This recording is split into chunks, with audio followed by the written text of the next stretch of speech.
Hello, good evening, welcome to Love Talk. We are recording here in the city of London, one of the busiest and best cities in the world. And together with the busiest, you get a lot of stress, you try to work really hard to make money, make the most of the opportunities you have here. And sometimes because of that, relationships end up suffering because you don't have time enough to spend with the person you love. Indeed, and if you're not careful, you forget about spending quality time with your kids and doing the smallest things that really matter in a relationship.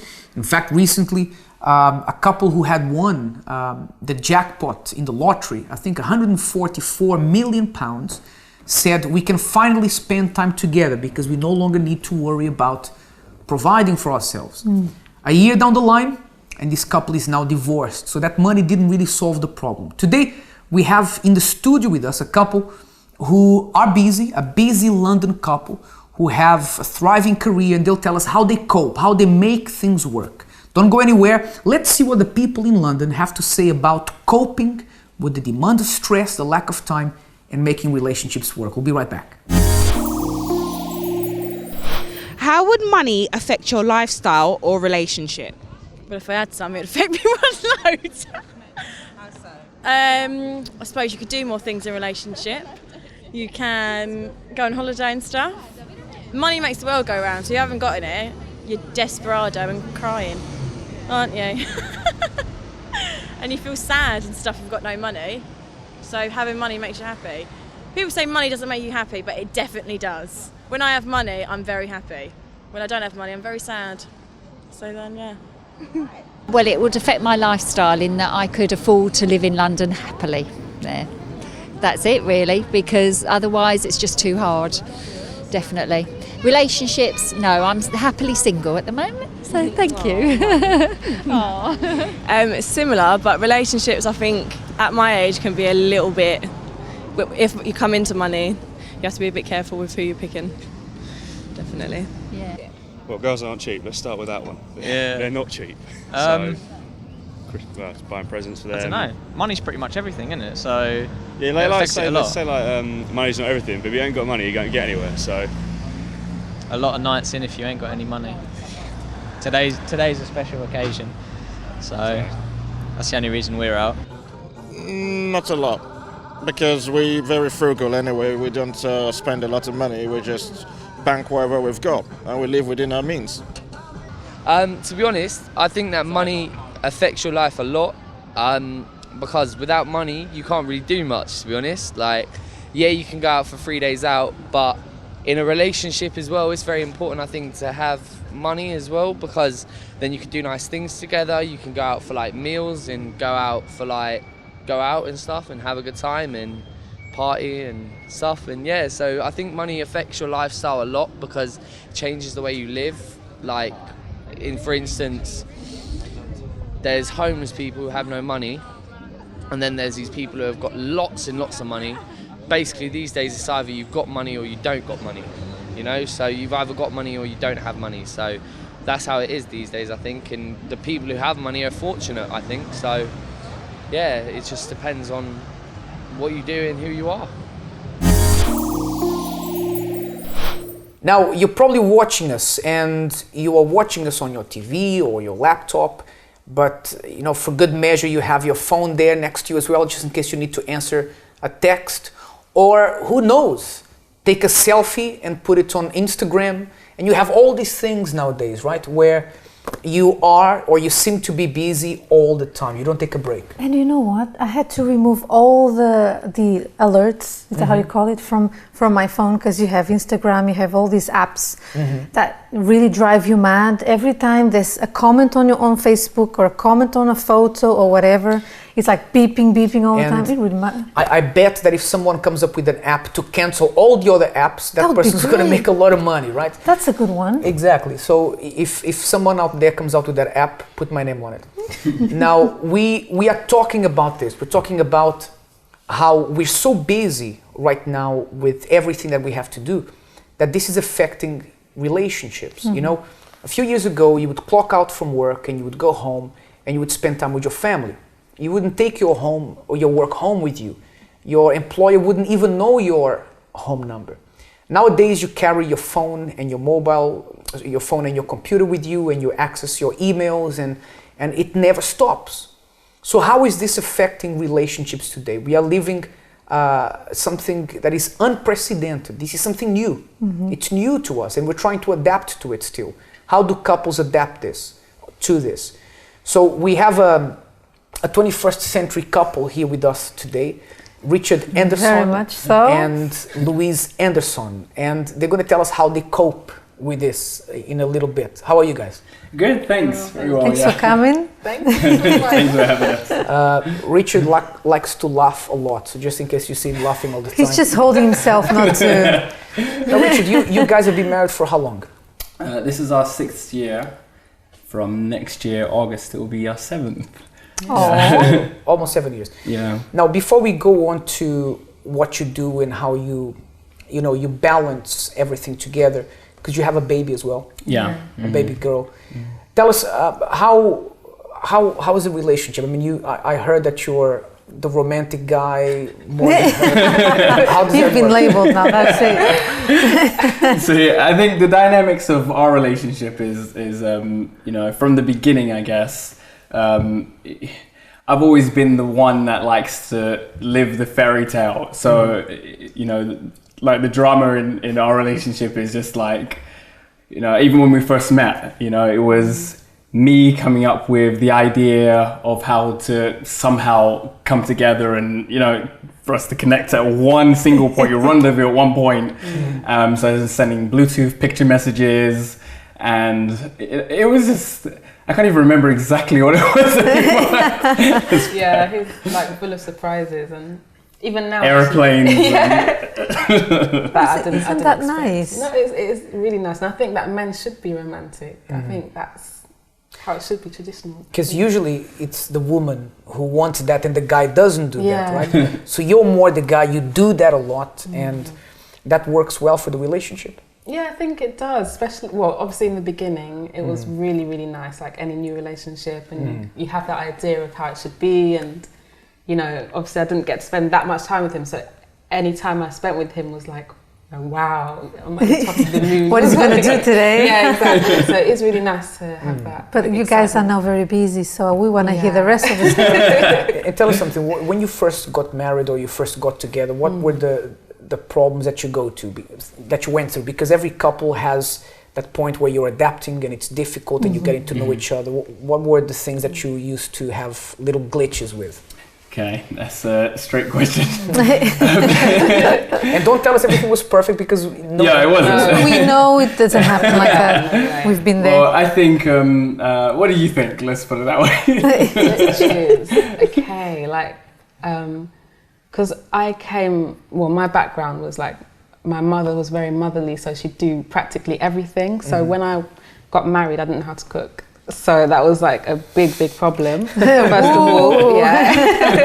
And I just remember on the wedding night, we still had some food left from the, what's it called again? The party and reception. stuff. The reception party, sorry. And I was just looking in the fridge and I was thinking, how long is this food going to last? 'Cause I don't know. And what I didn't realise she was serious. Like, Oh my she was God, really? for dear life. I always hear about people not knowing how to cook, Yeah. but I didn't think it was that true. Yeah. So it's true then. Like proper meals, like maybe I knew how to cook maybe simple things like maybe pasta or something like that. But Okay. like not different dishes. Because obviously when you're married, you have to have home cooked meals and things like Yeah, that. you can't feed your live husband on pasta and all, isn't it? So that was For like one like of the 3 problems. years. Yeah. Kidding! We'll come to you in a minute. We'll come to you in a minute. That was like one, but I think that another one, was like expecting him to like help me with everything, like the housework and everything like that. But in marriage, obviously, there's different roles. So I guess that was one of the things I thought, he would help me with cooking, he would help me with cleaning, he would help me with everything. And so when he didn't, I got really upset and angry, but obviously learned the hard way. How was it, Richard, with the food in the beginning? Yeah. Tell the truth. The cake was nice for like the 2 months that we ate it for. Oh, wow. And then, it was tough because obviously there's no exact defined roles of what a husband should do and what a woman should do. Yeah, I agree. It's just, I guess what works for me and for us would be to have those roles distinguished. So I would have preferred, if, as I said to her, if she would have made the food and whatnot. Because the truth is, I had not known how to cook. So both of you didn't really know how to cook. No. Yes. Wow, I imagine your cupboards packed with noodles. So you guys got married, you and your life, I mean, you've been married for 6.5 years, so your life has moved on quite a bit because you've achieved things and you've gone through different things.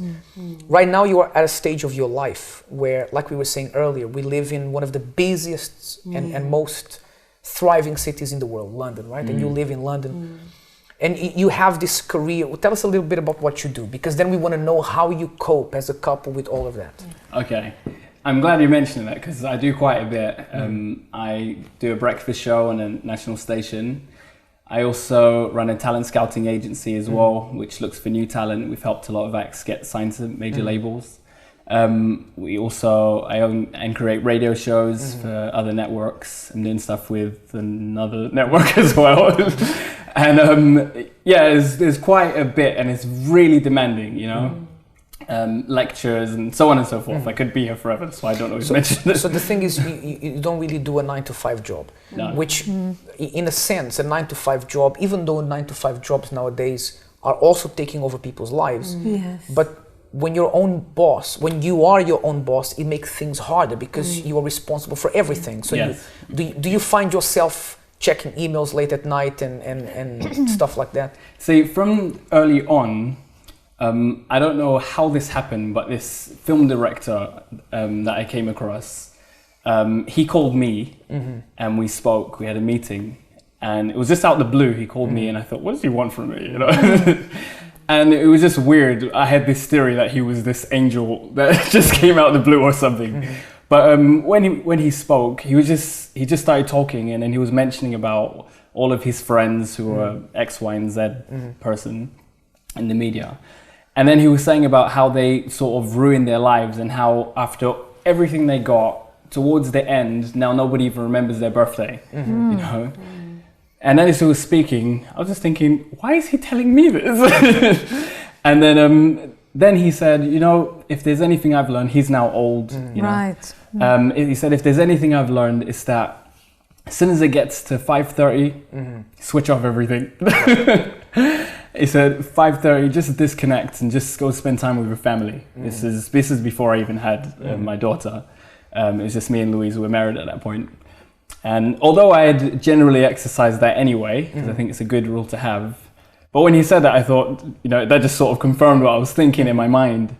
And it's exactly what I do. As soon as it gets to, actually, I try to time it for 5. But should the worst happen, I go for 6, worst case 7 p.m. But you'll never, ever see me working past those times. My general rule is 5.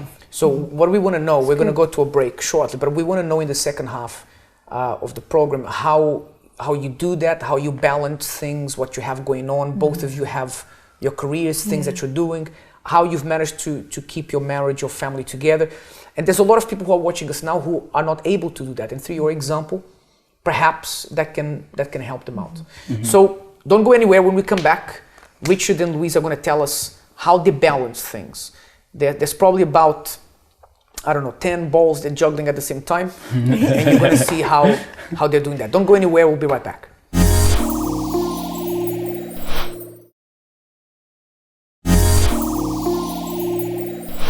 Welcome back. Now, you would have thought that everything was always perfect for Richard because he said 5:30, 6 o'clock. The director told him, stop. Right, Richard? I've been down that road, so... But tell us, when was it not perfect? Was there ever a time that you felt that things or the stress of work was getting to your relationship? Yeah, especially at the beginning. And when I say beginning, I mean like number of years. It's kind of difficult to sort of figure that out and to find, you know, what works, isn't it? Like a balance, isn't it? Yeah. So at the beginning, it was more that I was just working, even though I knew I should spend time with her. What I was trying to achieve was to at least do whatever I'm doing with her at the same time. which was working. But then the thing is, I started getting sick a lot. And I'm not good at handling stress, basically. I actually get physically ill. Right. So when you say that you were trying to spend time with her while doing other things, do you mean that you would spend time with her, but you would be checking your emails and stuff like that? Well, it would depend, you know. You can tell us the truth just between us here. You know, like now, I guess like... You emailed me last night late. Yeah, I asked you for some things from the yeah, because we're in the middle of moving house as well, like now. But what I would do before, I've even forgot what the question was. The question is, would you spend time together and at the same time be doing other things? Okay, depending. I wouldn't do that now, unless it was urgent, and I got a call and it was with Louise and Lana at that time, and I knew it was something to do with literally like someone dying, or you know, they were going to end up in hospital as a result of me not answering this call. I will answer that call. You know we're going to ask her about that, right? Okay, let me change my answer. No, but like, you know, that's what I tried to do at the beginning. That's the thing. It was just making me physically sick every time. So then I realized when I went to the hospital and I kept going back with art issues. That's when I just realized it's not worth it, isn't it? Yeah, because if I end up dead, then everyone's going to go, oh, that poor guy. And that's about it. Now, Louise, you said earlier that when you guys were dating, you would spend not a lot of time together, but when you did, because he was so romantic and had all these surprises, you felt like you were on top of the world. What were your expectations when you first got married, that you were going to spend a lot of time together, and what actually happened? Sorry. I could just imagine people like don't worry, he's taken already, okay? Please, don't send us any messages, because they must be thinking, really, there's romantic men out there still? Yes, there are romantic men out there. No, I was just laughing because I can picture people like thinking that he makes me breakfast every morning, like, comes with roses and things like that. Small things that matter, isn't it? It wasn't like that. He was romantic, but... What was the difference between the expectations you had and the reality of day-to-day life afterwards? I didn't have like big expectations because I came from like, my background was that love life wise, I was like basically, I was very hurt like in my love life, so I didn't really open myself up too much. Obviously when I got married, I'd already kind of healed from those wounds, but I didn't have too much expectations, and I think we're the perfect match, so it's just like everything went together. So you found a way to make things work. Yeah. What do you do? I mean, you said that you have this rule where 5:30 or 6 o'clock you switch off, but you have your business running. Even when you are sleeping, your business is running because you run a business, right? People are saying things about your business. People are writing things about your business. Does that stress you out? Yes.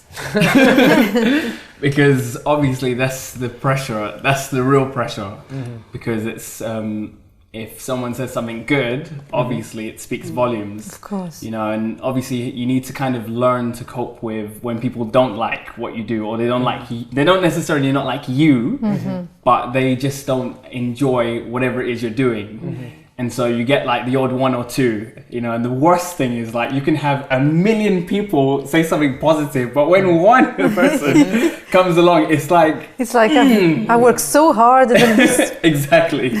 How do you cope with that stress? How do you not let that get to your relationship? Okay, I try not to take it too seriously, but also my other rule is that if something's really, really, really stressing me out, I talk about it. I say out to myself first, and I try to reason with myself. If after I've said it to myself, I reason with myself, and it still sounds like the other person is in the wrong, then I would say it to Louise, and she's going to hear about it for the next 5 hours. And then she's going to hear about how, like, I don't know what happened and who said, and then I ask her from an unbiased perspective, just am I wrong? Really? But the thing is, for example, Richard, you have something which a lot of men don't have, I don't have, which is you like to talk. Okay. Right? And I'm saying that in a good way because, for example, a lot of men, I myself included, if I have a problem, the last thing that I will do if I have a problem at work is to talk with my wife. Yeah, that gives us a lot of problems. That's the last thing I do, and that gives us a lot of problems because I would get stressed and she wouldn't know what I was stressed about. Sometimes I would know there's something wrong with him, but he's just, don't have everything is fine, and I know it's not fine. And the more you would ask me what the problem is, the more angry I would get because I didn't want to talk about it. So you have this thing that you talk to Louise, for example, but there's a lot of people watching us at home now that they have this stress at work. They take the stress home with them. They're not really talkers and don't talk about their problems, and so this starts to mess up their relationship. What is your secret not to bring stress home from work?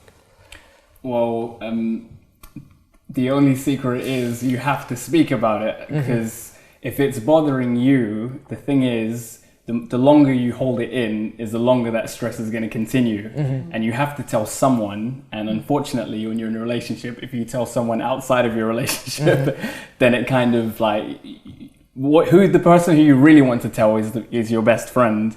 So I think it makes more sense that way, and that way you also know that as you tell your partner, she's not exactly going to go, do you know what Richard just said to me? She obviously understands, okay, you're upset at that point in time, and you might even say something that's wrong. She might correct you and say, I don't think really that is like... So when she says that, do you listen to her? Yeah, because that's important. Yeah, I'm asking because if I'm wrong, I want to know I'm wrong. And I tell her that before. Don't say because I'm your husband that I want you to be on my side. I want you to tell me as it is. If I'm wrong, just say, I think you're wrong because X, Y, and Z. That is a very good quality. And Lena, I think that there has to be a separation between the person being able to talk about a problem at work or from work with their partner, but also you need to know that you can't do that all the time because then you end up talking about work all the time instead of talking about the relationship. Right? It's like Richard was saying. First he starts to reason with himself, and I quite understand what he means. Like, okay, is this really happening, or is it in my mind, or am I being a drama queen or something? Sorry. And if drama king. Sorry, drama king. And if he still doesn't work things out, then it's important to talk to. If you're going to talk to someone, you would rather speak to your partner, your wife, of course, and then. And the thing is, it's important to talk about whatever's making you stressed. If there's something making you stressed at work, then you can talk about it, but you need to learn to do something. Let me show you what you need to learn to do. You need to learn to remember that everything... You're not going to break it, are you? No, I'm not going to break it. You need to learn that everything that you buy, every appliance you buy, has an off button. Right? So I can come here if I don't want to use this, if I don't want this to make any noise or whatever, I just come here and switch it off. The same thing is with the way that your work is affecting you. And guess what? If you don't answer that email at 9 p.m. when you are with your partner, enjoying yourself doing something, having a nice dinner, tomorrow morning when you get to work, that email will still be there. It hasn't run off anywhere and you can still answer it then. Chances are that the problem you're going to cause with your partner for answering that email while you're supposed to be enjoying each other is much greater than the problem you're solving in that email. So trust me, don't worry, the email will be there tomorrow, right? And I personally think, especially from being married with this lovely guy here for a bit longer than you, is that we need to learn to prioritize. As you said, not everything is, has to be dealt with right there and then. For example, you have a child. Yes. You have all this busy life, and then you are at home at the moment, you work from home and stuff, isn't it? So I assume that when you come home, your wife is there waiting for you, looking forward to seeing you with a baby, wanting some attention. So this is priority. So you need to, I'm all for prioritizing, really. And I'm still learning how to do that. But so you guys are making things work. Yeah. And with the invention of smartphones and whatnot, and tablets, especially the tablet, that makes life a lot easier, you know, because I make sure, because I didn't really have, as every parent does, you try to give your child the childhood that you didn't have, you know. So I make sure that I'm around, and she knows that I am, you know, as soon as she sees me, it's nice. I take her to work with me, my family and all, which is the best part of what I do.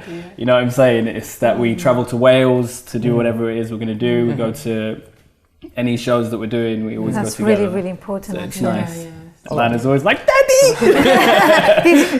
She's your biggest fan. Right there.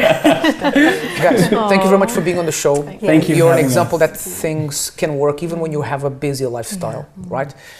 And I want to remind you of something. You know, if you are in a relationship that you believe has a future and can work, that is one of the greatest investments you're going to make in your life. And so if if a job or if something is getting between you and that person or is affecting that relationship, then weigh things up and you're going to see that relationship is more important than that job. If the job is going well, then surely you can make things work. If not, there's always another job, especially if you are in London. And if you're not, even then, there is always another job, okay? Be sure that you can make things work, but like Elena said, you need to learn how to prioritize, to switch off. Remember, everything has a switch off button, and so should you, okay? It's been a pleasure to have you here with us. Until next time, have a wonderful evening.